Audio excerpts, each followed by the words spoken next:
আসসালামু আলাইকুম।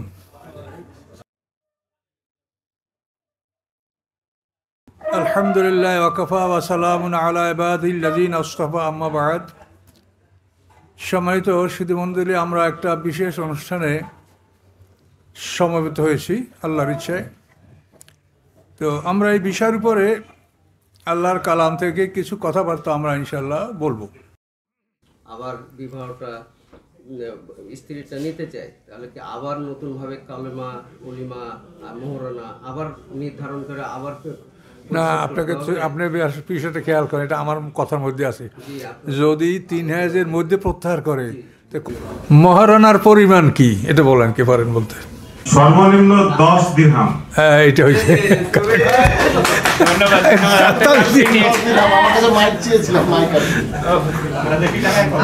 এগুলি সব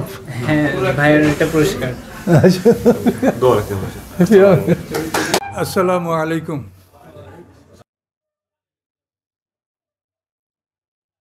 আলহামদুলিল্লাহ ওয়াকাফা ওয়া সালামুন আলা ইবাদিল্লাযিনা আসতাফা আম্মা বা'দ।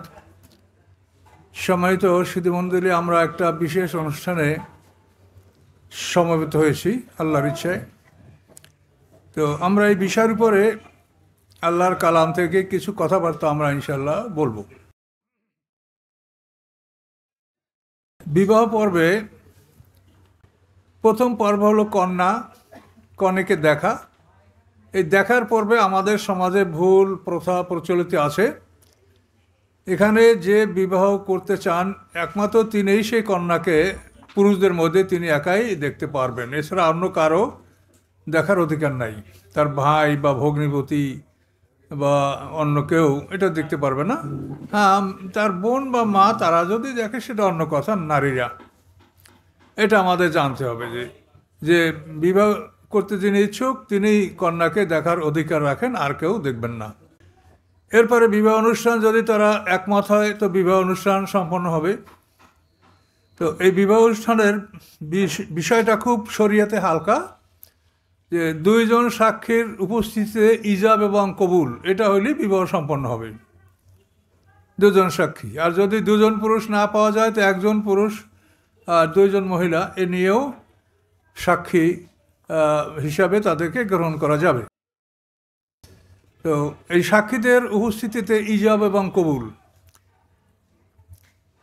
এক পক্ষ থেকে প্রস্তাব আসবে, দ্বিতীয় পক্ষ থেকে সেটাকে কবুল করা হবে। আর প্রস্তাব নারীর পক্ষ থেকে আসলে পুরুষ কবুল বলবে, আর পুরুষের পক্ষ থেকে যদি প্রস্তাব আসে তা নারী সেটাকে কবুল বলবে। এই ইজাব এবং কবুল এর মাধ্যমেই বিবাহ সম্পন্ন হয়। বিবাহের জন্য এর চাইতে বেশি কোনো আনুষ্ঠানিকতা তেমন কিছু নাই। বিবাহের শর্ত হলো মহারানা। এই মহারানা এটা ফরজ। এই মহারানার ব্যাপারটায় সতর্ক হতে হবে। কোরআন পাকে আল্লাহ রাব্বুল আলামিন বলেন, আতুন নিসাআ সাদুকাতিহিন্না নিহলাতান, নারীদের মহারানা তোমরা সন্তুষ্ট চিত্তে তাদেরকে দিয়ে দাও, প্রদান করো। এই মহারানা দেওয়ার পরে যদি তারা মহারানার একাংশ তোমাদেরকে ফেরত দেয় তা তোমরা গ্রহণ করতে পারো আনন্দ সহকার, ফাকুলু হানিয়াম মারিয়া। এই মহারানার বিষয়টা এটা একটা ফরজ বিষয় এবং এটা বিবাহের জন্য শর্ত, এবং এটা বিবাহের পরপরই যদি আদায় করতে না পারে তো যে কোনো সময় এটা আদায় করা ফরজ, এটা আদায় করতে হবে। তো এই মহারানাটা, এটার পরিমাণ, যার সম্ভাবনা যেটা আছে, যে যতখানি এই ক্যাপাসিটি আছে এর মধ্যে এটা নির্ধারিত করতে হবে। এটা যেন কারো উপরে কোনো চাপ সৃষ্টি বা জুলুম করা না হয়। উভয় সম্মতিক্রমে এই মহারণাটা নির্ধারিত হবে। এবং এই মহারণার ব্যাপারে কোনো রকম ছল চাতুরি বা কোনো রকম মানে যেন প্রতারণার আশ্রয় গ্রহণ না করা হয়। এই মহারণার ব্যাপারটা স্বচ্ছতার সহিত এটাকে পালন করতে হবে। মহারণা আপনি কাবিননামায় দেখবেন মহারে মুআজ্জাল আর মহারে মুআজ্জাল, এই দুটো শব্দ আছে। মুআজ্জাল একটা অউদি আর একটা আইন দ্বারা। তো মুআজ্জাল যেখানে আইন দ্বারা, সেখানে হলো দ্রুত যেটা সম্পন্ন করা হবে। আর ওয়াউদিয়া মহারে মুআজ্জাল এটার দ্বারা বোঝায় যে সে বিলম্বে পরবর্তীতে সে পরিশোধ করবে। কিন্তু যদি কোনো ব্যক্তি মৃত্যু পর্যন্ত তার স্ত্রীর মোহর পরিশোধ না করে মারা যায়, তখন তার সম্পত্তি বন্টন করার পূর্বে স্ত্রীর পাওনা এটা একটা তার ঋণ হিসাবে ধরে ওই সম্পদ আগে বের করে আউট করে তারপর বাকি সম্পদ বন্টন করতে হবে। এটা এতই জরুরি বিষয় মোহর। তো এই মোহর নিয়ে যেন কোনো রকমের ছলচাতুরির আশ্রয় গ্রহণ না করা হয়, বা একটা নাম করার জন্য একটা মোহর করলাম সে আদায় করলাম না, এ ধরনের যেন কিছু না হয়। এগুলি সবই কোরআনে আল্লাহ নির্ধারিত করেছেন, এভাবে মহারণা স্ত্রীকে পরিশোধ এটা করতে হবে। এরপরে বিবাহ সম্পন্ন হওয়ার বিষয়টা, এটা তো আপনার সঙ্গে ইজাব কবুল দুইটা প্রস্তাব এবং সমর্থন, এর মাধ্যমে এই বিবাহ সম্পন্ন হবে সাক্ষীদের উপস্থিতিতে। দুইজন সাক্ষী ছাড়া যদি কেউ মনে করে যে বিবাহ হচ্ছে, সেই বিবাহটা হবে না, সেটা জেনা বা অশ্লীলতার মধ্যে গণ্য হবে। সাক্ষী ছাড়া কোনো বিবাহ গণ্য হবে না। বা ছেলেমেয়েরা গেল কোর্টে যায়, দুইজনে একটা কমেন্ট করলো, যদি সাক্ষী না থাকে এটা হবে না। তো সাক্ষী থাকতেই হবে বিবাহ প্রমাণের জন্য। বিবাহের পরে দাম্পত্য জীবন শুরু। কোরআন পাকে আল্লাহ বলছেন, ও আশিরুহুন্না বিল মারুফ, ন্যায়সঙ্গতভাবে তোমরা তাদের সাথে জীবন যাপন করো। ফাইন কারে তুমুহুন্না ফাআসা আন তাকরাহু শাইআ ওয়াইয়াজআল আল্লাহু ফীহি খায়রান কাসীরা। তাদের সাথে সুন্দরভাবে ন্যায়সঙ্গতভাবে তোমরা জীবনযাপন করো। তোমরা যদি তাদের মধ্যে কোনো খারাপ কিছু অনুভব করো, হতে পারে যে তুমি একটা জিনিসকে খারাপ মনে করছো, কিন্তু তার মধ্যে আল্লাহ তাআলা অনেক কল্যাণ নিহিত রেখেছেন, তুমি সেটা জানো না। কাজে এই জন্য সুন্দরভাবে দাম্পত্য জীবন উপভোগ করতে হবে। নারী পুরুষের সম্পর্কটা কোরআন এভাবে বলছেন যে নেসাউকুম হারসুল্লাকুম, এটা হলো একটা অন্য আয়াত হলো যেটা আল্লাহ বলেছেন, হুন্না লেবাসুল আনতুম লেবাসুল্লাকুম ও আনতুম লেবাসুল্লাহুন্না, তোমরা তাদের পোশাক, হুন্না লেবাসুল্লাকুম ও আনতুম লেবাসুল্লাহুন্না, তারা তোমাদের পোশাক এবং তোমরা তাদের পোশাক। তাহলে স্বামী স্ত্রীর সম্পর্ক হলো পোশাকের সাথে যে সম্পর্ক, এটা পোশাকবিহীন যেমন একটা মানুষ অচল হয়ে পড়ে, পোশাকবিহীন একটা মানুষ চলতে পারে না। কাজেই স্বামী স্ত্রীর জীবন হলো পোশাক, স্বামী স্ত্রীর পোশাক, স্ত্রীর স্বামীর পোশাক। পোশাকবিহীন কোনো মানুষ চলতে পারে। এরপর একটা বই আছে, যেটা দেখবেন আপনারা, আল ওয়াদার সম্ভবত 9 নম্বর বই, স্বামী স্ত্রী একে অপরের পোশাক। এই কথার মধ্যে অনেক কিছু নিহিত রয়েছে। আপনি পোশাকের যত্ন নেবেন, পোশাকের যত্ন সবাই নেওয়া পছন্দ করে, পরিষ্কার পরিচ্ছন্ন পোশাক সবাই পছন্দ করে।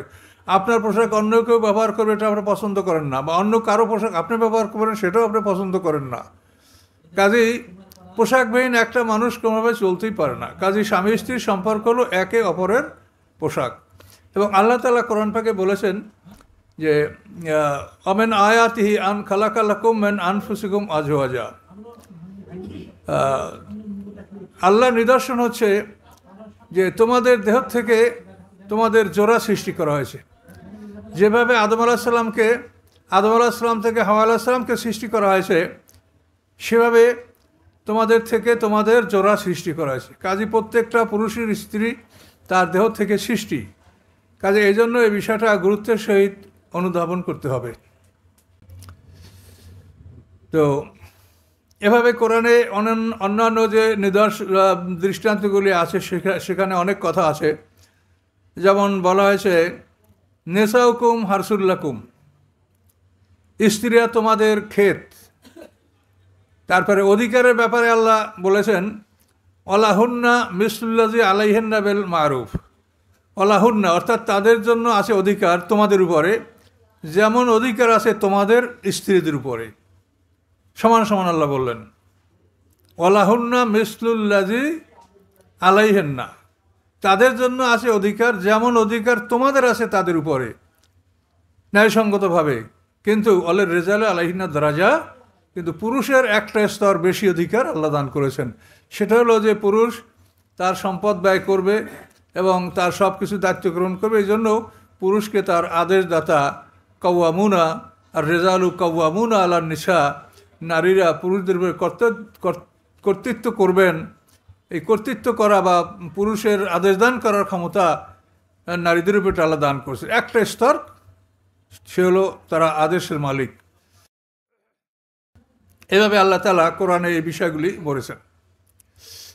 আর নেসাউকুম হারসুল্লাকুম, এখানে আল্লাহ তাআলা অন্য কথা বলেছেন, সেটা হচ্ছে স্ত্রীরা তোমাদের ক্ষেত, ফাআতু হারসাকুম আন্না শি'তুম, তোমরা তোমাদের ক্ষেতে আগমন করো যেভাবে তোমরা ইচ্ছে করো। তো এই আয়াতের ব্যাখ্যায় অনেক ইমামরা তাফসীরকাররা বলেছেন যে আজল অর্থাৎ বহির্বীর্যপাত এই আয়াত দ্বারা প্রমাণিত হয়। তাফসীরকার ইবনে আব্বাস থেকে যে তাফসীর বর্ণনা আছে সেখানে বলা আছে যে নারীরা তোমার ক্ষেত, তুমি যদি ক্ষেতে পানি দাও তাহলে সেখানে চারা বীজ অঙ্কুরিত হবে, আর যদি পানি না ঢালো তাহলে বীজ অঙ্কুরিত হবে না। তো এই আয়াত দ্বারা তারা প্রমাণ করে যে মানে এক্সটার্নাল এজাকুলেশন মানে বহির্বীর্যপাত, এটার অনুমতি এই আয়াত দ্বারা বোঝা যায়। তাহলে এখানে বহির্বীর্যপাতের ব্যাপারে স্ত্রীর অনুমতি প্রয়োজন হবে, স্ত্রীর অনুমতি ছাড়া বহির্বীর্যপাত করা বৈধ না শরিয়াতে। তো এগুলির দ্বারা মানে প্রচলিত যে অশ্লীলতা এবং যে মানে খারাপ পন্থায় যে যেগুলিকে ফ্যামিলি প্ল্যানিং বলা হচ্ছে, অনেকগুলি এর মধ্যে অশ্লীলতা আছে, কিন্তু কোরআনে যেটা বলা আছে এটা কিন্তু খুব সুন্দরভাবেই বলা আছে। এখানে যে আপনাকে মানে আপনি বহির্বীর্যপাত ইজাকুলেশন আপনি বাইরে করতে পারেন, এটা একটা অনুমতি। তাহলে এখানে একটা আপনি ফ্যামিলি প্ল্যানিংয়ের বিষয়টা আপনি এখান থেকে আপনি নিতে পারছেন এবং এটা শরীয়ত সম্মত, তাহলে কোনো অশ্লীলতার দিকে আপনাকে যেতে হচ্ছে না। আবার অন্যদিকে আল্লাহ বলেছেন ওয়ালিয়াস্তাফিফিল্লাযীনা লা ইয়াজিদুনা নিকাহান হাত্তা ইউগনিহিমুল্লাহু মিন ফাদলি, যারা বিবাহ করার সামর্থ্য রাখে না তারা যেন বিরত থাকে, তারা যেন নিজেকে রক্ষা করে চলে, হাত্তা ইউগনিহিমুল্লাহু মিন ফাদলি, যতক্ষণ না আল্লাহ তাআলা তার অনুগ্রহ থেকে তাকে সম্পদ দান করেন বা সচ্ছলতা দান করেন। এ না করা পর্যন্ত সে নিজেকে পবিত্র রাখবে, নিজেকে মানে আত্মসংবরণ করবে। তো এটা আল্লাহ বলেছেন বিবাহ না করতে পারলে তারা আত্মসংবরণ করবে। তো এভাবে যেটা আল্লাহ বলেছেন যে তুমি বিবাহের ক্ষমতা না থাকলে বিবাহ করো না, এটা একটা বিরাট ব্যাপার। তাহলে যারা বিবাহের ক্ষমতা নাই এরা কিন্তু বিবাহ করে নিজে মস্তানি করে আর বউ রাস্তায় রাস্তায় কাজ করে আর সে নিজে বাবু। তো এরকম কিন্তু আল্লাহ অনুমতি দেন নেই। যার ক্ষমতা আছে বিবাহের এবং স্ত্রীর ভরণ দেওয়া, সন্তান লালন পালন করার দায়িত্ব যে পালন করতে পারবে একমাত্র সেই বিবাহ করবে, এছাড়া অন্যরা বিবাহ করবে না, তারা নিজেকে সংবরণ করে রাখবে। আল্লাহ রসুল এদের জন্য বলছে যে তোমরা রোজা রাখো।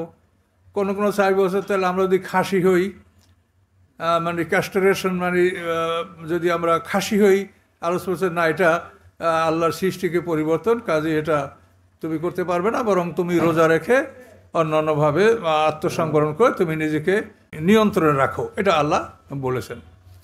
তো এভাবে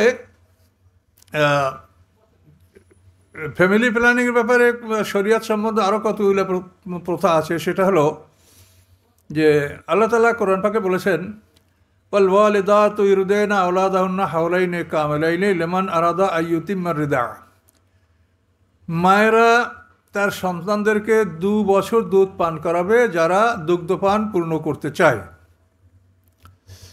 তো এখন একটা মা যদি তার সন্তানকে 2 বছর দুধ পান করায়, তাহলে এই 2 বছরের মধ্যে সে মা গর্ভবতী হতে পারবে না, গর্ভবতী হলেই তার দুধ বন্ধ হয়ে যাবে।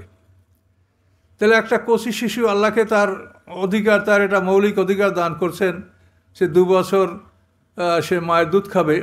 সেখানে যদি সেই নারী 8-10 মাস, 6 মাস, 1 মাস, কিন্তু 3 মাস পরেও কেউ কনসিভ করতে পারে, এটা যদি করে তাহলে কি হবে, ওই সন্তানটা বঞ্চিত হবে।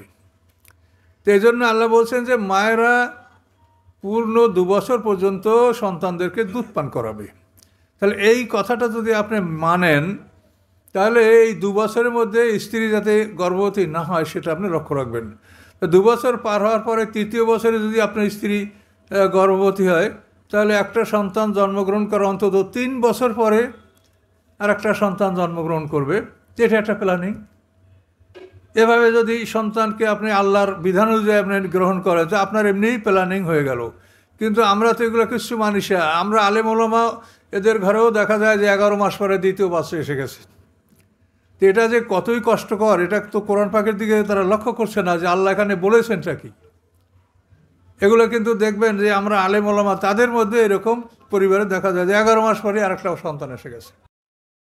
কাজে এই জন্য কোরআনে আল্লাহ তাআলা মানুষের জন্য কিছুই অবশিষ্ট রাখেন নাই, অশ্লীলতা বা এমন কিছু পন্থা সমাজে চালু করা যার ফলে অবিবাহিতরাও সেই সুযোগ গ্রহণ করতে পারে এবং সমাজে মানে বিবাহটা নিরুৎসাহিত হতে পারে। তার বিবাহ তো নিরুৎসাহিত হবেই। When milk is chip why keep a cow, দুধ যদি সস্তায় পাওয়া যায় তাই তুমি গাভী বসবে কেন, একটা কথা আছে, খুব খারাপ কথা। কাজে এই জন্য আল্লাহ তাআলা যে বিধানগুলি রেখেছেন সেই বিধানে কিন্তু এরকম মানে সস্তায় দুধ পান করার সুবিধা না। আর ফ্যামিলি প্ল্যানিং যে প্ল্যানটা করা হয়েছে এর দ্বারা সমাজে অশ্লীলতা ছড়াইয়া দেওয়ার একটা পন্থা, এটা এর থেকে মানুষ খুঁজে বের করতে, মানুষ তো সুযোগ সন্ধানী, সবাই তো সুযোগ সন্ধান করবে। কাজে এই সমস্ত ক্ষেত্রে আমাদের এই বিষয়গুলি লক্ষ্য রেখে দাম্পত্য জীবনের দিকে আমাদের অগ্রসর হতে হবে এবং লক্ষ্য রাখতে হবে যে আল্লাহর কোরআনে কোনো সুযোগ সুবিধা আছে কিনা। নিয়ম হলো আপনি যে কোনো সমস্যার সমাধান হন আগেই আপনাকে অনুসন্ধান করতে হবে যে এই বিষয়টার কোনো সমাধান আল্লাহর কোরআনে আছে কিনা। আপনি অনুসন্ধান করলে পাবেন। এই জন্য কোরআন থেকেই সমস্ত বিষয়ের সমাধান নেওয়া এটা আমাদের জন্য জরুরি। তো এভাবে আপনার দাম্পত্য জীবন আল্লাহ তাআলা সুন্দরভাবে আপনাকে দাম্পত্য জীবন যাপন করতে বলেছেন। এর মধ্যে রহমত এবং বরকত এবং কল্যাণ আপনি লাভ করবেন। আবার আল্লাহ রসুল হাদিসে কথাও বলেছেন যে ইন্নামা বে জুয়াফায়কুম তুরজাকুন ওয়া তুনসারুন। আল্লাহ রসুল বলছেন যে তোমরা ভয় পেও না, তোমাদের পরিবারের দুর্বলদের কারণেই আল্লাহ তাআলা তোমাদেরকে রিজিক দান করে থাকেন এবং সাহায্য করে থাকেন। এটা একটা বিরাট কথা। তাই সংসারের দুর্বল কারা? নারী এবং শিশুরা। তো নারী এবং শিশু যারা দুর্বল, রিজিকটা আল্লাহ কিন্তু তাদের জন্যই পাঠান, কিন্তু আমরা খাচ্ছি। এখানে আমরা যারা উপস্থিত হয়েছি আমাদের কি সম্পর্ক আছে? এখানে একটা বিবাহ, একটা ওয়েডলক, একটা বিবাহ সম্পর্ক এখানে আছে, সেই জন্য আমরা আসি আনুষ্ঠানিকভাবে, কিন্তু আমরা তো মূল ব্যক্তি না, আমরা মেহমান।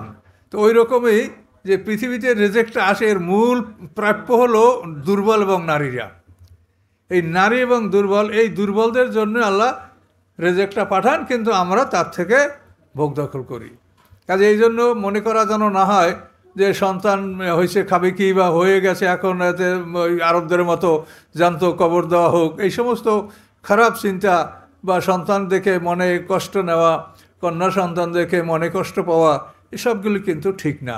এই দুর্বলদের কারণেই আল্লাহ তাআলা হয়তো আপনাদেরকে, আল্লাহ রসুল যেটা বলেছেন যে দুর্বলদের কারণেই তোমাদেরকে রিজিক দেওয়া হয়। কন্যা সন্তানকে মানুষ ঘৃণা করে, কিন্তু বর্তমানে সমাজে দেখা যাচ্ছে যে বৃদ্ধ বয়সে কন্যা সন্তানরাই পিতামাতার আশ্রয় হয়।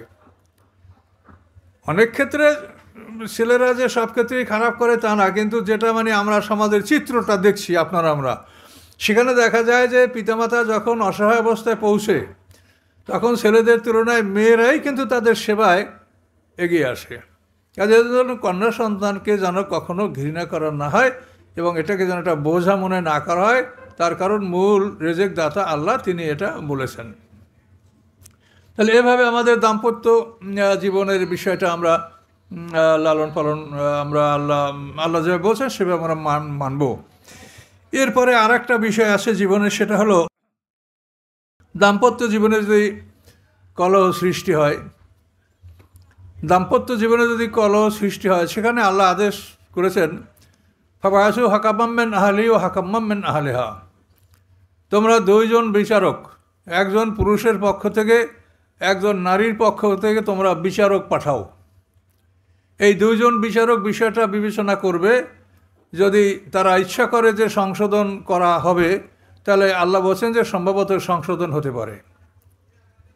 এরকম কোনো জটিলতা দাম্পত্য জীবনে দেখা গেলে আল্লাহর হুকুম কি? ফাবাসু হাকাম্মান আহলিহি ও হাকাম্মান আহলিহা, যে তোমরা পুরুষের পক্ষ থেকে একজন বিচারক নির্বাচন করো এবং নারীর পক্ষ থেকে একজন বিচারক নির্বাচন করো। এরা দুজনে বসে এরা সিদ্ধান্ত নিবে এবং এরা যদি চেষ্টা করে কার কী দোষ তাদেরকে বুঝাই বলবে, ফলে দাম্পত্য জীবনের যে একটা ভাঙ্গন এটা রদ হতে পারে, এটা নাও হতে পারে। এটা হলো আল্লাহর কোরআনের বিধান। কিন্তু আমাদের যে প্রচলিত সমাজে আইন আছে সেটা কি?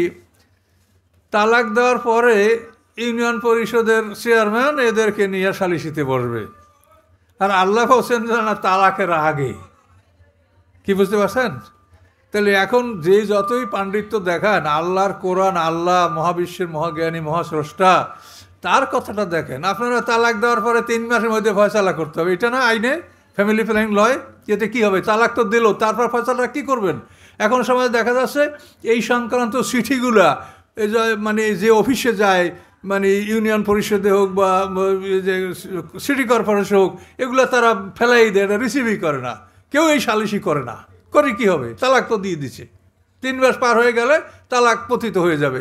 তখন ওরা সবাই ঘাপটি মেরে থাকে, ছেলের পক্ষ ঘাপটি মেরে থাকে, যদি আমি 3 মাস কোনো রকম কাটাতে পারি তাতে আমার তালাক কার্যকর। তাহলে আর আইনে কিছু নাই, তো এটা কী হলো? আর আল্লাহ কি বলছে? যে তোমরা এরকম কোনো ফাটল শেকাকা বাইনি হেমা, যেটা আল্লাহ বলছেন তাদের মধ্যে তোমরা কোনো ফাটল অনুভব করো, তাহলে ফাবা আসু হাকামাম্মেন আহলিহি ও হাকামাম্মেন আহলিয়া, তাহলে তোমরা পুরুষের পক্ষ থেকে একজন। তাহলে আল্লাহ তাআলা কোরআনে কিন্তু যে বিধানগুলি বলেছে সেগুলি প্রচলিত বিধান, এর সঙ্গে সাংঘর্ষিক, এবং দেখতেই পাচ্ছেন যে আল্লাহ কত সুন্দর করে এই কথাগুলো আমাদেরকে শিখিয়ে দিয়েছেন। তাহলে এভাবে কোনো ফাটল অনুভব করলে, তাদের মধ্যে কোনো মতানৈক্য অনুভব করলে, তখন আল্লাহ এইটা বলছেন। তারপরেও যদি তালাক সংগঠিত হতেই হয়, এটা বিধান রেখেছেন শরিয়াতে আল্লাহ তাআলা, যদি এটা হতেই হয় তাহলে সেখানে আল্লাহ বলছেন যে তোমরা প্রথমে তাকে 1 তালাক দাও। আমাদের সমাজের লোকের ধারণা কি জানেন? যে 3 তালাক না দিলে তালাক হয় না, এই জন্য একসঙ্গে তারা 1, 2, 3 তালাক দেয়, মনে করছে যে তালাক মানেই 3 তালাক। কিন্তু আসলে বিষয়টা তা না। বিষয়টা হচ্ছে যে তোমাদের মধ্যে যদি দাম্পত্য জীবনে এরকম ফাটল ধরেই যায় আর তোমরা এটা ম্যানেজ করতে না পারো, তাহলে 1 তালাক হোক, পুরুষ 1 তালাক দিবে। 1 তালাক দেওয়ার পরে স্ত্রী তার ঘরেই থাকবে ইদ্দাত পর্যন্ত, 3 হায়েজ পর্যন্ত সে স্বামীর ঘরেই থাকবে, এবং স্বামী তাকে কোনোভাবে বহিষ্কার করবে না, যথাযথ সম্মানের সহিত তাকে তার গৃহে তাকে রাখবে।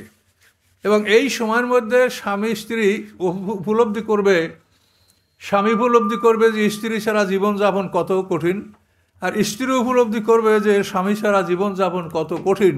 তো উভয়ের মধ্যে একটা সমঝোতা বা মনোনীতের নম্রতা এটা ফিরে আসতে পারে। আসার পরে এই 3 হায়েজ পার হওয়ার আগেই সে যদি স্বামী যদি স্ত্রীকে গ্রহণ করে, তাকে গ্রহণ করলেই হবে, আর বিবাহ দৌড়ান লাগবে না। স্বামী স্ত্রীকে গ্রহণ করলেই, তাকে স্পর্শ করলে, আদর সোহাগ করলেই এটা তার জন্য মানে সেই স্ত্রী হিসেবেই গণ্য হবে। 1 তালাক দেওয়ার পরে 3 হায়েজ শেষ হওয়ার পূর্বে স্বামী তাকে প্রত্যাহার করতে পারে, এতে কোনো বিবাহ দৌড়ান লাগবে না। কিন্তু তার যে 3 তালাক দেওয়ার ক্ষমতা, এই তালাক কিন্তু একটা এখানে শেষ হয়ে গেল। এবং এই 1 তালাক দেওয়ার পরে 3 হায়েজ পার হয়ে যাওয়ার পরে স্ত্রী সে স্বাধীন হয়ে গেল, সে এখন অন্য স্বামী গ্রহণ করার অধিকার লাভ করলো।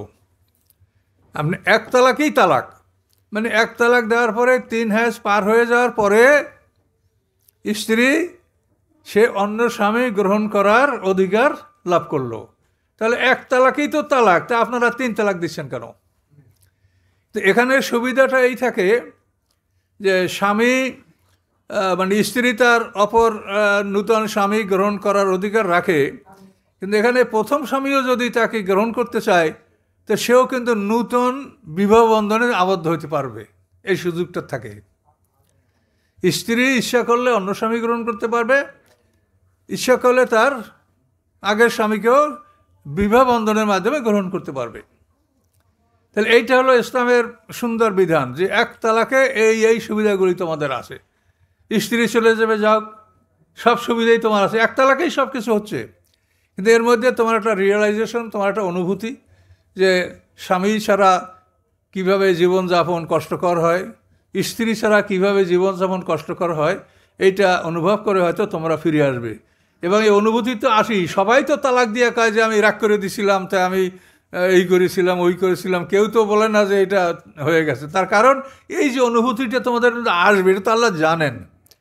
এই জন্যই আল্লাহ কী করেছেন, তোমাদেরকে বলেছেন যে তোমরা 1 তালাক দাও, তাহলে এটা তোমরা অনুভব করতে পারবে। কিন্তু আপনি 3 তালাক দিয়ে বসে আছেন, এখন আপনি স্ত্রীর জন্য আপনার মায়া আসবে তো আসবেই, স্বামীও স্ত্রীকে চায়, স্ত্রীও স্বামীকে চায়, আর হুজুরদের কাছে কত রকম ঘুরেই ফিরিয়া মশলা।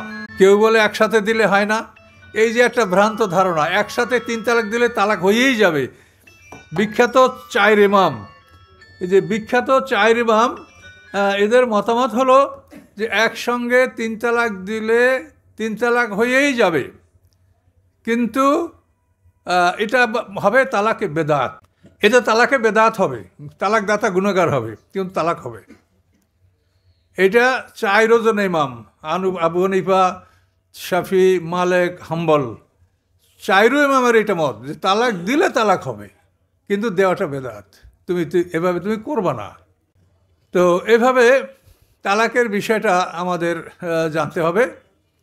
তারপরে দ্বিতীয় তালাক যদি দেয় তো সেখানে ওই রকম 3 হায়েজ পর্যন্ত সে অপেক্ষা করবে। 3 হায়েজ স্বামীর বাড়িতে সে থাকবে এবং থাকার পরে সেখানে সে যেভাবেই মানে জীবনযাপনের সামগ্রী, মানে যথাযথ খাদ্য, খাদক, পোশাক, ঘর সবই তাকে দিতে হবে। সেখানে ওই 2 তালাক, প্রথম তালাকের মতো ওই রকম 2 তালাকের মধ্যে যদি স্বামী তাকে প্রত্যাহার করে তো তার স্ত্রী বিনা সরা পড়া লাগবে না, বিবাহ মানে নূতনভাবে পাঠ করা লাগবে না। আর যদি 2 হায়েজ 3 হায়েজ যদি পার হয়েই যায় তাহলে আবার সে স্বাধীন হয়ে গেল, সে অন্য স্বামী গ্রহণ করার অধিকার লাভ করলো।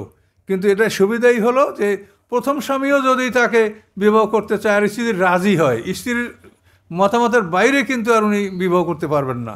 যদি স্ত্রী রাজি হয়, স্বামী রাজি হয়, তাহলে প্রথম স্বামীও তাকে বিয়ে করতে পারবেন। এই 2। এরপরে যদি 3 তালাক দেওয়া হয়, ফাইন তাল্লাকাহা মিন বা'দু, ফাইন তাল্লাকাহা ফালা তাহিল্লু লাহু মিন বা'দু, আল্লাহ বলছেন এই 2-এর পরে যদি 3 তালাক দেওয়া হয় তাহলে আর সেখানে কোনো অধিকার থাকবে না, তাহলে আর স্বামী তাকে আর প্রত্যাহার করতে পারবে না। তো এই জন্য আল্লাহ তাআলা শরীয়তের এই বিধানগুলিকে সুন্দরভাবে আমাদেরকে বোঝানোর জন্য আল্লাহ তাআলা কিন্তু এই বিধানটা রেখেছেন। কিন্তু আমরা মনে করি কি যে 3 তালাক না দিলে তালাক হয় না, একসঙ্গে 3 তালাক দিয়ে বসে থাকি। কিন্তু এই বিষয়গুলি সম্পর্কে সমাজের সচেতনতা এবং এই বিষয়গুলি সম্পর্কে মানুষকে জ্ঞান দান করাটা আমাদের কর্তব্য। সম্মানিত সুধী, কোরআন আমাদের জীবন ব্যবস্থা, কিন্তু আমরা তো কোরআনকে জীবন ব্যবস্থা হিসেবে গ্রহণ করি না। কোরআন হলো বরকত আর ফজিলত আর দোয়া। একটা আয়াত পড়িয়া আমরা বরকত নিয়ে এরপর আমরা নিজেরা ওয়াজ করি, মানে আইন কানুন সব আমাদের হাতে। এরপর আল্লাহর কালামে কী আছে ওটা আমার দরকার নেই, আমরাই পারি সব। কি আশ্চর্য ব্যাপার! আপনি আপনার জীবন ব্যবস্থা এটা সবই এখান থেকে আপনি বের করে নেবেন। সেখান থেকে আপনি বের করে না করে আপনি কোরআন আয়াত ফজিলতের জন্য পড়িয়া তারপর আপনার গান শুরু করে দিলেন, এটা কি? আর চেঁচাইয়া ওয়াজ করা, এই যে ওয়াজের মধ্যে যারা চেঁচামেচি করে আমার এত বিরক্তি লাগে। আল্লাহ কি এটা অনুমতি দিয়েছেন? আল্লাহ কি বলছেন কোরআনে? অক্সিদ প্রিমাশিয়াকা অকদুদ মেন সাউতেকা ইন্না আনকারাল আসওয়াতে লা সাউতুল হামির। চলার ক্ষেত্রে মধ্যম পন্থা অবলম্বন করো। অকদুদ মেন সাউতেকা, তোমার আওয়াজকে তুমি নিম্ন করো, নিম্ন স্বরে কথা বলো। ইন্না আনকারাল আসওয়াতে লা সাউতুল হামির, আল্লাহর কাছে অপছন্দনীয় আওয়াজ হচ্ছে গাধার ডাক। এখানে তাফসীরকাররা বলেছেন সকল প্রাণীর আওয়াজ এটা আল্লাহর ইবাদত, একমাত্র গাধার ডাককে আল্লাহ বলছেন আল্লাহর কাছে অপছন্দনীয়। এই গাধার ডাকটা আল্লাহর ইবাদত নয়। এছাড়া সব প্রাণীর যে আহাজারি, তাদের চিৎকার, তাদের কলরব, তাদের থেকে যা শুনতে পাচ্ছেন এগুলি আল্লাহর ইবাদত।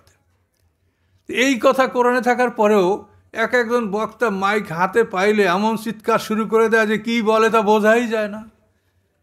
মনে হয় যেন পৃথিবীটা সে একেবারে দখল করে ফেলাইছে সব কিছু।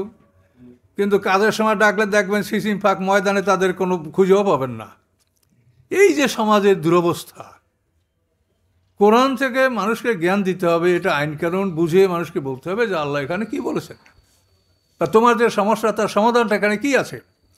এই সম্পূর্ণ কোরআনটা হলো একটা আইন বই, এটা দিন শব্দের অর্থ আইন। তো এই জন্য তালাকের ব্যাপারটা আমরা ম্যাক্সিমাম সমাজে আমরা ভুল করি এবং এই ভুলটা যেন আমরা না করে এই জন্য আমাদের এ ব্যাপারে সতর্ক হতে হবে। তো অনেকে বলেন যে একসঙ্গে 3 তালাক দিলে হয় না, এটা একটা কাল্পনিক কথা, বানানো কথা।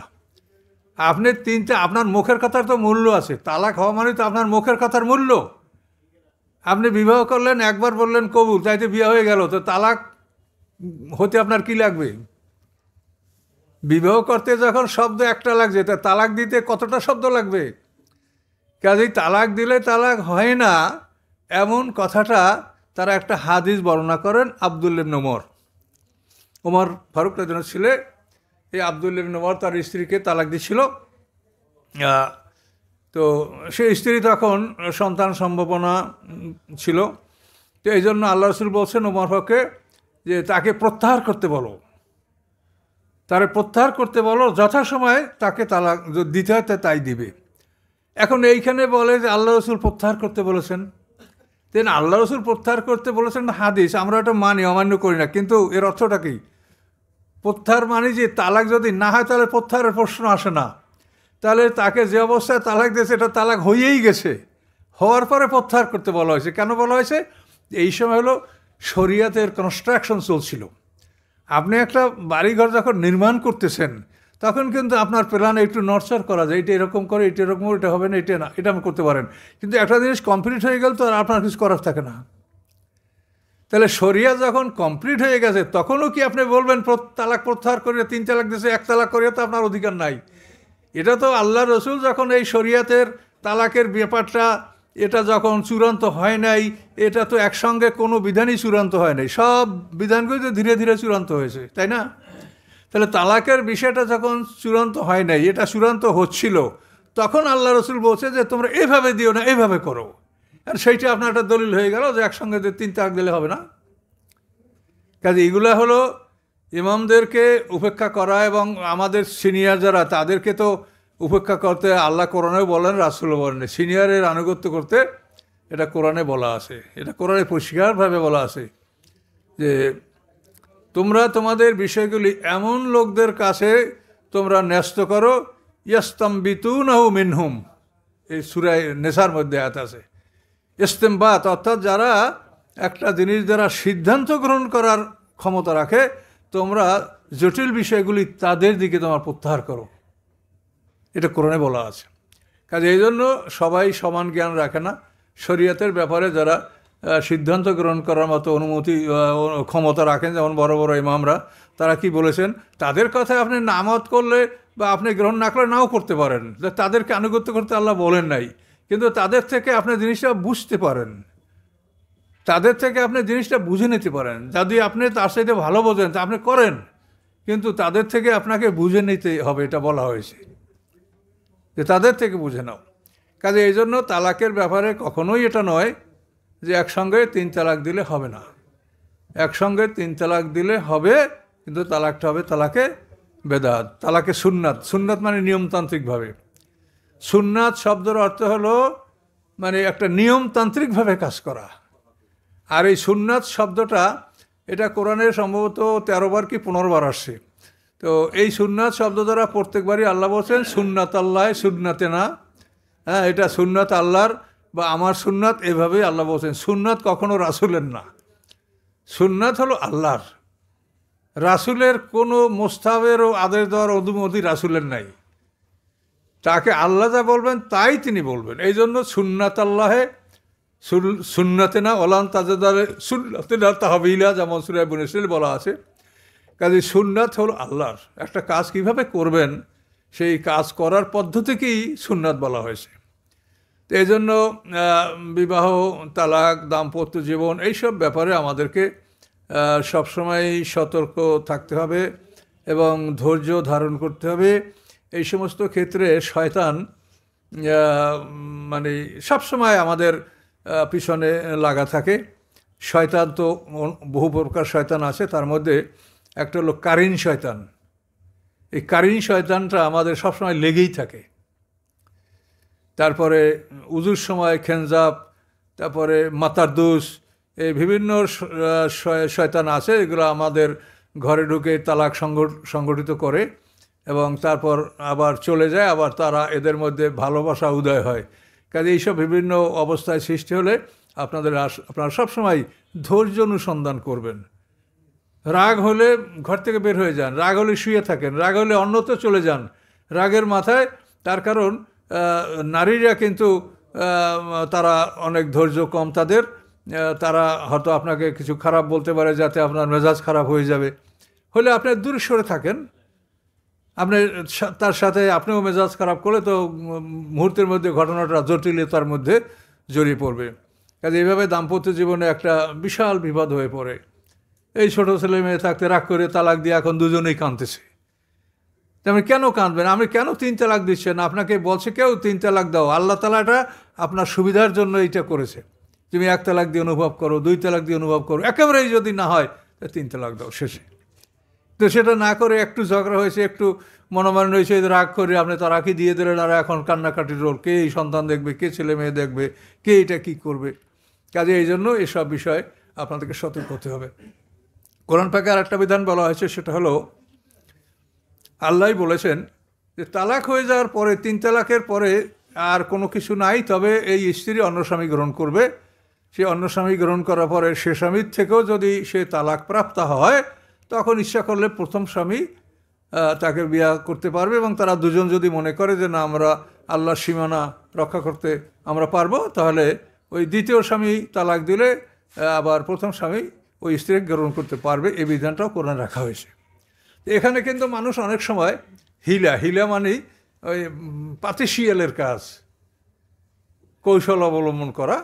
এই কৌশল অবলম্বন করে যে একটা লোককে শর্ত সাপেক্ষে যে তুমি আমার স্ত্রীকে এক রাতের জন্য একদিনে বিয়ে করো, তারপর তালাক দিয়ে দেওয়া, তোমার আমি 5,000 টাকা দিব, তুমি আমার এই কাজটা করে দাও। তো অন্য জায়গায় বিয়ে করছে, সে রাত যাপন করছে, তারপর সে তালাক দিলে আর প্রথম স্বামী গ্রহণ করতে পারে। এটা কিন্তু শরিয়াতে এটার অনুমতি নেই। এটা আলেমরা কৌশল করে এটা বের করছে। আল্লাহ বলছে হাত্তা তান খেয়া জাওজান গায়ে রাহু। এই নাকাহ শব্দের অর্থ হলো স্বামী স্ত্রী মিলন করা, শুধু বিবাহ না। নেকা মানে বিবাহ বোঝায়, কিন্তু নেকা শব্দর মূল অর্থ হলো স্বামী স্ত্রী একে অপরের সাথে মিলিত হওয়া। এই জন্য একজনে বিয়ে করলেই হবে না, বিয়ে করার পরে স্ত্রীর সাথে মিলিত হইতে হবে, তারপর তালাক দিলে প্রথম স্বামী তাকে গ্রহণ করতে পারবে। এই ক্ষেত্রে সমাজে কিন্তু এরকম একটা প্রথা আছে যে ওই শর্ত সাপেক্ষে বিয়ে দিয়ে আবার তালাক নিয়ে তার থেকে গ্রহণ করে। এগুলি কিন্তু মারাত্মক ব্যাপার। বিবাহ যদি সঠিক না হয়, তাহলে সেখানে সন্তান জন্ম হলে তারা তো জারজ সন্তান হবে, এটা মারাত্মক ব্যাপার। কাজে এই জন্য এইসব ক্ষেত্রে যেন এইভাবে কোনো হিলা বা কৌশলের অবলম্বন করা না হয়। এগুলি লক্ষ্য করে আমরা দাম্পত্য জীবন যাতে আমাদের সুখময় হয়, এই জন্য আমাদের চেষ্টা করতে হবে। এবং সবসময় খেয়াল রাখতে হবে যে আল্লাহ বলছেন যে ধৈর্যশীলদের সাথে তিনি আছেন, ইন্নাল্লাহা মা'আস সাবিরিন। কাজে আমরা সর্বক্ষেত্রে ধৈর্য ধারণ করব, এটাই আমাদের করা উচিত। নারীরা সাধারণত তারা জান্নাতে তৈরি, এটা অন্য ইতিহাস তো অনেকেই আপনারা শুনেছেন। এই নারীরা জান্নাতে সৃষ্টি হওয়ার কারণে নারীরা দুনিয়ার কোনো জিনিসে খুব তাদের মন ভরে না। আপনি মনে করেন আজকে 1,000, 2,000, 5,000 টাকার বাজার করে বিবিকে দিলেন, কিন্তু কালকেই দেখবেন যে আপনার সাথে সে ভালো ব্যবহার, এইটা নাই, এইটা নাই, সেইটা নাই, তুমি এটা করো না, সেটা করো না। এটা সে করবে। এটা করার কারণ হলো যে তাকে আল্লাহ তাআলা জান্নাতে সৃষ্টি করেছেন, দুনিয়ার কোনো জিনিস তার মন ভরে না। আপনি যাই করেন তার তৃপ্তি হয় না। এই স্ত্রীদের কিন্তু এইটা থাকবেই, সে যেই হোক, ভালো মন্দ সবার মধ্যে। তবে যারা ইমানদার ধৈর্যশীল তারা এটা প্রকাশ করে না, কিন্তু আসলে তাদের মনের মধ্যে এটা থেকেই যায়, মানে যাই দেন তাতেই তার মনটা ভরে না। এটার কারণ হলো যে আল্লাহ তাআলা তাদেরকে জান্নাতে সৃষ্টি করেছে। মা হাওয়া জান্নাতে সৃষ্টি হয়েছে, আর বাবা আদম পৃথিবীতে মক্কা এবং তায়েফের মাঝখানে সৃষ্টি করে তাকে জান্নাতে নিয়ে যাওয়া হয়েছে। তারপর ওই জান্নাতে বসে মা হাওয়াকে তৈরি করা হয়েছে। এই জন্য নারী জাতি সবসময় বিলাসী, ঊর্ধ্বমুখী, দুনিয়ার কোনো জিনিস তার মন ভরে না। কাজে এটা আপনাকে মেনে নিতে হবে। কাজে এরা কারা? আপনার মা, আমার মা, আপনার মেয়ে, আমার মেয়ে, তারা আমার বোন, আর আমাদেরই তো তারা। কাজে এই জন্য তাদেরকে উপেক্ষা করা যাবে না। তো এই জন্য এই বিষয়গুলি সম্পর্কে আপনারা সতর্ক থাকবেন। এখানে আমি আমার আলোচনা সমাপ্ত করছি। আসসালামু আলাইকুম। আবার বিবাহটা স্ত্রীটা নিতে চায়, তাহলে কি আবার নতুনভাবে কালেমা, কলিমা আর মোহরানা আবার নির্ধারণ করে আবার না, আপনি বিষয়টা খেয়াল করেন, এটা আমার কথার মধ্যে আছে। যদি 3 হাজের মধ্যে প্রত্যাহার করে তো কলমাও লাগবে না, নূতন মহারানাও লাগবে না। কিন্তু যদি পার হয়ে যাওয়ার পরে আবার বিগত সেখানে সবই লাগবে। স্ত্রীরা কি কখনো তালাক দিতে পারবে? হ্যাঁ, এটা একটা ভালো প্রসঙ্গ। এটা একটা ভালো প্রশ্ন করছেন ভাই। আজকাল দেখা যায় স্ত্রীরা যত স্বামীকে তালাক দিয়া চলে যাচ্ছে। তো এখানে যেটা বিধান সেটা হলো এই যে স্বামী যদি স্ত্রীকে তালাক দেওয়ার অধিকার প্রদান না করে থাকে তো কোনোভাবেই স্ত্রী স্বামীকে তালাক দিতে পারবে না। এখন এই স্ত্রীকে এই অধিকারটা এটা কিন্তু বিবাহের সময় সম্পন্ন করা হয়। বিবাহের সময় একটা ঘর আছে, দেখেন মুদ্দাত আছে না? এই মুদ্দাত মানে কি? 6 মাস, 1 বছর। এটা সবাই আপনারা লেখেন যে এটা কিসের মুদ্দাত, অনেকে বোঝেন না। এটার মুদ্দাত হলো যে স্বামী যদি নিরুদ্দেশ হয়ে যায়, হারিয়ে যায়, খবর নাই, শিরোরোগা হয়, রোগ হয়েছে আর ভালো হয় না, দাম্পত্য জীবনে সে ব্যর্থ, এরকম অবস্থা যদি সৃষ্টি আল্লাহ না করুক, তাহলে কি করা হবে? তখন স্ত্রী 6 মাস অথবা 1 বছর, যেটা ওইটি লেখা আছে, ওই সময় অপেক্ষা করার পরে সে স্বামীকে তালাক দিতে পারবে। এটা হলো আইন। আর যদি এইটা না থাকে, স্বামী যদি তাকে এই অধিকারটা না দিয়ে থাকে, তাহলে সে কখনো স্বামীকে তালাক দিতে পারবে না। আর স্ত্রী যখন স্বামীকে তালাক দেবে তখন এই শর্তটা পাওয়া যাচ্ছে কি না এটা লক্ষ্য রাখতে হবে, যে কী শর্তে তোমাকে তালাক দেওয়ার অধিকার দেওয়া হয়েছে, সেই ত্রুটিটা স্বামীর মধ্যে এখন উপস্থিত হয়েছে কি না। সেই ত্রুটিটা স্বামীর মধ্যে পাওয়া গেলে তখন শর্ত সাপেক্ষে সেই স্ত্রীকে তালাক দিতে হবে এবং তালাকটা কাজীর মাধ্যমে তাকে জানাতে হবে। স্বামীকে কাজী বা বিচারকের মাধ্যমে তাকে জানাতে হবে। এই শর্তেই তালাক দিতে পারবে। স্ত্রী ইচ্ছা করলেই স্বামীকে তালাক দিতে পারবে না। কি বুঝেছেন বিষয়টা? কোনো প্রশ্ন আছে কারণ? আচ্ছা, যদি প্রশ্ন না থাকে আমরা যে আলোচনা। আসসালামু আলাইকুম। ওয়ালাইকুম সালাম। হুজুর, কেউ যদি 3 তালাক দিয়ে দেয় বা স্ত্রী নাপাক অবস্থায় থাকে বা হায়েজ অবস্থায়, সেই ক্ষেত্রে বিধান কি? যে কোনো অবস্থায় তালাক দিলে তালাক হবে। এটা আপনার মুখের কথার মূল্য। আপনি যখন দেবেন তখনই তালাক হবে। আসসালামু আলাইকুম। ওয়ালাইকুম সালাম। আমরা দেখি গ্রাম অঞ্চলে তালাক দেওয়ার পরে ওই দ্বিতীয় আর এক স্বামী গ্রহণ করার বুড়ো দেখে, অক্ষম বুড়ো। বুঝলাম না। দ্বিতীয় স্বামী যখন গ্রহণ তালাক দিল একজন, ওই বউকে সে আবার নেবে, কিন্তু আর একটা লোকের সঙ্গে বুড়ো মানুষ দেখে তার সাথে বিয়ে দিয়ে 2 দিন পরে তার তালাক দেওয়ায় আবার গ্রহণ করে। সেটা তো বললাম আগে। তো এইটা তো দেখি গ্রাম অঞ্চলে এগুলো দেখা যায়। তো এইগুলো তো খুবই বেদাতি কাজ। এটা কি করবেন আপনি? এই ক্ষেত্রে কি হবে? কিছু করার নেই আমাদের। আমরা তো আইন বলবো। আমরা কি গ্রামে যাব? আমরা তো আইনটা বলে দেবো খালি। সে যদি এটা হরহামেশা কিন্তু গ্রাম অঞ্চলে দেখা যায়। সেটা আপনি বোঝেন, সেটা হলো যে যার সাথে বিয়ে দিল সে যদি স্ত্রী গমন ক্ষমতা না রাখে, এরপর যদি এইভাবেই নিয়ে নেয়, এটা সম্পূর্ণ হারাম হবে, এটা জায়েজ হবে না। এই হারাম কাজটাই করতে আমি ওইটাই। হ্যাঁ, এটা এখন আমাদের আইন বলে দেওয়া ছাড়া কিছু করার নেই। আর কোনো প্রশ্ন আর কেউ প্রশ্ন করবেন কি? আসসালামু আলাইকুম। কেউ যদি 3 তালাক দেওয়ার পর আপনার হিলা বিবাহ না দিয়ে যদি আবার স্ত্রীকে গ্রহণ করে, তাহলে কি ওটা হারাম? সব হারাম, এবং ভবিষ্যৎ বংশধর যাবে সব জারজ সন্তান হবে। ঠিক আছে? আর কেউ আছে প্রশ্ন করার মতো? এখন হুজুর, আপনি যে আলোচনাটা করলেন তার ভিতর থেকে আমরা যারা শ্রোতারা আছে তাদেরকে একটা প্রশ্ন করবেন, সেটার উত্তর দিতে পারলে আমরা তাদেরকে তাফসীর দিতে চাচ্ছি। মানে আপনি যে আলোচনাটা করলেন তার উপরে একটা প্রশ্ন করবেন শ্রোতাদেরকে, যদি পারে বা একটু সহজ দেখে বা এরকম হাত তুলবেন। আপনারা হাত তুলবেন যে পারবেন। আপনি যেটা আলোচনা করলেন, আমরা যেটা শুনলাম তার ভিতর থেকে আপনি একটা প্রশ্ন করবেন। মনে রেখেছি মহারণার পরিমাণ কি এটা বলেন, কে পারেন বলতে? হাত তুলবেন যারা পারবে। কয়জন হাত তুললেন? 4 জন। আলামিন ভাই আগে তুলছেন, আর বাদ বাকি 1 2 3 4 4। আচ্ছা, আলামিন ভাই তুলেছেন। আসসালামু আলাইকুম। ওয়ালাইকুম সালাম। মহারণার পরিমাণ যেটুকু সে পরিশোধ করতে পারবে, যে তোর অবস্থা অনুযায়ী করতে হবে। হলো না। দ্বিতীয় জন আলামিন ভাই, দ্বিতীয় যে হাত তুলেছেন সে। মহারণা দিতে হবে হলো আলোচনা সাপেক্ষে যেটা পরিশোধ করার মতো, যে তার ভিতরে কষ্ট না হয়। যারা হাত তুলেছেন তাদের ভিতরে কে কে আছেন? মহারণার সর্বনিম্ন পরিমাণটা কি? 10,000। ওই যে পিছে ভাই আছে। বাংলাদেশি টাকায় মনে হয় 2,500 টাকা হবে।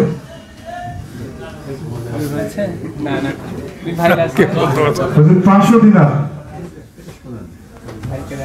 আঙ্কেল আছে তারপরে আমি যে বলতে চাচ্ছিলাম যে একজন পুরুষের ইনকামের উপর নির্ভর করে তার হচ্ছে মোহরানা। সেটা আমার কথা হলো সর্বনিম্ন কত মহারণা ধার্য করা যাবে এইটা বলবেন। সর্বনিম্ন পরিমাণ কত মহারণা? হাত না, এখানে প্রশ্ন উত্তর দিতে হবে। হাত তোলেন যে পারবেন এই প্রশ্নের উত্তর। তারপরে আপনি প্রশ্ন। সর্বনিম্ন 10 দিরহাম। হ্যাঁ এটা হয়েছে। ধন্যবাদ।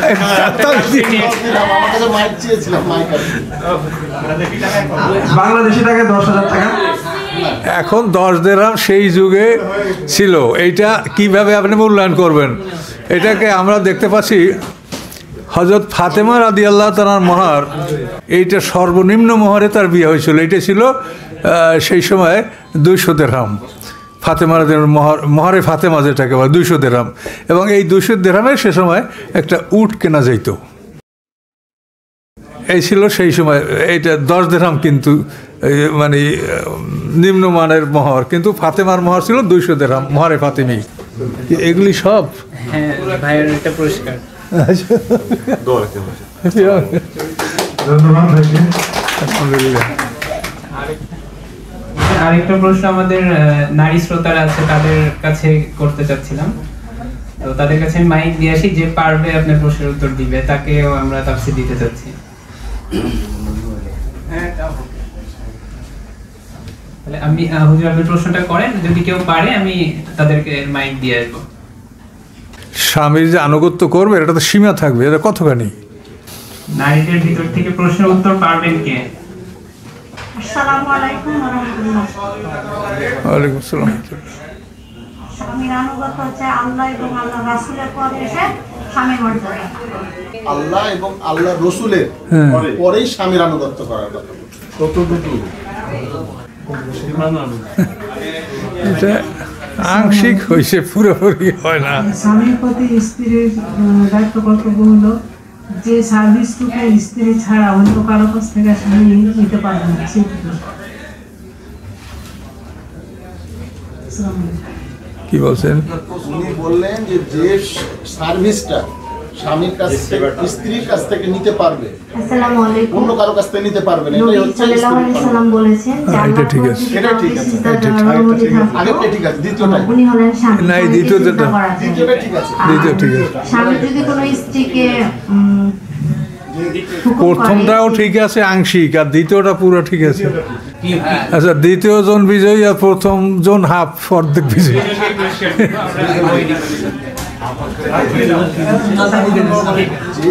এখন এটার উত্তর আমি দিয়ে দেব। এটার উত্তর হচ্ছে যে স্বামীর আনুগত্যের ব্যাপারে যে মানে দাম্পত্য সম্পর্ক যেটা, এই দাম্পত্য সম্পর্কে স্বামীর সে 100% আনুগত্য করবে, আর দাম্পত্য সম্পর্ক ছাড়া বাকি যেটা জীবনের চলাফেরা ওঠা বসা, এখানে স্বামী স্ত্রী উভয়ের মর্যাদা অনুসারে ওই যে আল্লাহ বলছেন না কোরআনে যে স্বামীর উপরে স্ত্রীর হক আছে, স্ত্রীর উপরে স্বামীর হক আছে, ওইখানে কিন্তু দুইজনের অধিকারের একটা সাম্যতা থাকতে হবে। শুধু দাম্পত্য জীবনে মানে তার স্ত্রীর স্বামীর বিপক্ষে বা কোনোভাবেই তার মতের বাইরে কিছু তার অধিকার থাকবে না। এইটা হলো আনুগত্যের ব্যাপার। দাম্পত্য জীবনে সে কম্পেল স্বামীর সব আদেশ পালন করতে, আর বাকিটার ক্ষেত্রে উভয়ের মর্যাদা সমান রেখে তারপর তাদের দায়িত্ব পালন করা। ওই যেটা ওই মহারণার ব্যাপারে 10 দিরহাম, এটা বিভিন্ন বিবেচনা করে বলে, কোরআনে কিন্তু 10 দিরহাম বলা নাই। এটা বিবেচনা করে যেমন চোরের হাত কাটা, এটার জন্য কি পরিমাণ, সেখানে 10 দিরহামের কম চুরি করলে হাত কাটা হয় না। তো এইখানে এটা একটা 10 দিরহামের একটা বিষয় আছে। এইরকম বিষয় বিবেচনা করে মহারণারা সর্বনিম্ন 10 দিরহাম এটা ইমামরা নির্বাচন করেছেন। কোরআনে এটা বলা নাই যে কত কম কত হবে। হ্যাঁ হতে পারে, এটা কোরআনে বলা আছে। মহারণা নির্ধারণ না করে যদি বিয়ে হয়, তখন ওই যে নারীকে আপনি বিয়ে করছেন তার বোনের মোহরের সমপরিমাণ আপনাকে দিতে হবে, অথবা তার ফুফুর মোহরের সমপরিমাণ দিতে হবে নির্ধারণ না করলে। আস্তাগফিরুল্লাহ আল্লাযী লা ইলাহা ইল্লা হুয়াল হাইয়ুল কাইয়্যুম ওয়া আতুবু ইলাইহি লা হাওলা ওয়া লা কুওয়াতা ইল্লা বিল্লাহিল আলিয়্যিল আযীম اللهم صل على محمد وعلى آل محمد كما صليت على إبراهيم وعلى آل إبراهيم إنك حميد مجيد اللهم بارك على محمد وعلى آل محمد كما باركت على إبراهيم وعلى آل إبراهيم إنك حميد مجيد اللهم آمين ইয়া রাব্বুল আলামিন ইয়া আল্লাহ আমরা একটা পবিত্র অনুষ্ঠানে যোগদান করেছি আল্লাহ ইয়া আল্লাহ সব কিছু আপনার প্রতি সমর্পিত করছি আল্লাহ তাদের দাম্পত্য জীবন যেন সুখী হয় এবং মরণ পর্যন্ত যারা যেন একই সঙ্গে সুখে শান্তিতে বসবাস করতে পারে আল্লাহ আপনি সেই তৌফিক দান করুন আল্লাহ দাম্পত্য জীবনের ক্ষেত্রে যেন উভয় তারা ধৈর্য ধারণ করতে পারে আল্লাহ আপনি মঞ্জুর করুন তাদের মধ্যে ধৈর্য দান করুন আল্লাহ এই অনুষ্ঠানে যা ব্যয় করা হয়েছে সব মুহাম্মদুর রাসূলুল্লাহ সাল্লাল্লাহু আলাইহি ওয়াসাল্লামের রূহে পাকে পৌঁছে দিন আল্লাহ আদম আলাইহিসসালাতু ওয়াসসালামতে আজ পর্যন্ত আম্বিয়া আউলিয়া গাউস কুতুব উলামা ফুজালা শুহাদা সালিহিন সিদ্দিকিন মুমিনিন মুমিনাত মুসলিমিন মুসলিমাত যারা কবরে চলে গেছেন তামামের আরওয়াহ পাকে সব পৌঁছে দিন আল্লাহ আমরা যারা হাত তুলেছি আমাদের পিতা মাতা দাদা দাদি নানা নানি শ্বশুর শাশুড়ি আত্মীয়গণ যারা কবরে গেছেন তামামের আরওয়াহ পাকে সব পৌঁছে দিন আল্লাহ আমরা যারা বেঁচে আছি আমাদেরকে আপনার পথে চলার তৌফিক দিন আমাদেরকে সুস্থতা দান করুন আপনার পথে যেন চলতে পারি সেই তৌফিক দান করুন মা বোন যারা এসেছেন আল্লাহ সবাইকে আপনি কবুল করুন তারা যেন ধৈর্য ধারণ করে জীবন আল্লাহর পথে পরিচালনা করতে পারে আল্লাহর হুকুমতে চলতে পারে সবাই আল্লাহ আপনি মঞ্জুর করুন সুবহানা রাব্বিকা রাব্বিল ইজ্জাতি আম্মা ইয়াসিফুন ওয়া সালামুন আলাল মুরসালিন আলহামদুলিল্লাহি রাব্বিল আলামিন আসসালামু আলাইকুম